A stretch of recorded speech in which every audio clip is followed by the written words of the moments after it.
കേന്ദ്ര ഏജൻസിയെ ഉപയോഗിച്ചുകൊണ്ട് സ്വർണം കള്ളക്കടത്തും വന്നു.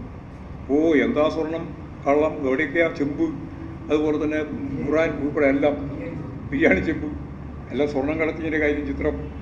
കേന്ദ്ര ഏജൻസികൾ 8 എണ്ണം വന്നു. 8 എണ്ണത്തിൻ്റെ അന്വേഷണം മുഖ്യമന്ത്രിയുടെ ഓഫീസ് ഉൾപ്പെടെ എല്ലാം കഴിഞ്ഞു. എല്ലാം കഴിഞ്ഞിട്ട് തിരഞ്ഞെടുപ്പ് കഴിഞ്ഞ് നോക്കിയപ്പോൾ എല്ലാ പത്രക്കാരും പറഞ്ഞു ഇപ്രാവശ്യം ഉറപ്പാണ് UDF. അവസാനം വോട്ട് എണ്ണി നോക്കിയപ്പോൾ 99 സീറ്റ് നമ്മൾ ജയിച്ചു. അന്നും ഇതേ മാനസികാവസ്ഥയായിരുന്നു മാധ്യമങ്ങൾക്കുണ്ടായിരുന്നത്.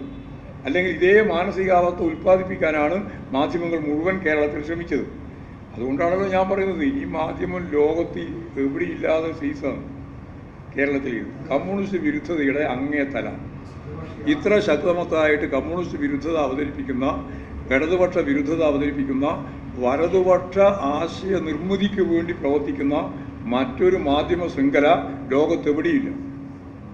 ഇത് ഞാൻ നേരത്തെ വളരെ വ്യക്തമായിട്ട് പറഞ്ഞു. ഇപ്പോൾ തന്നെയാണ് ഞങ്ങളുടെ സ്ഥിതി.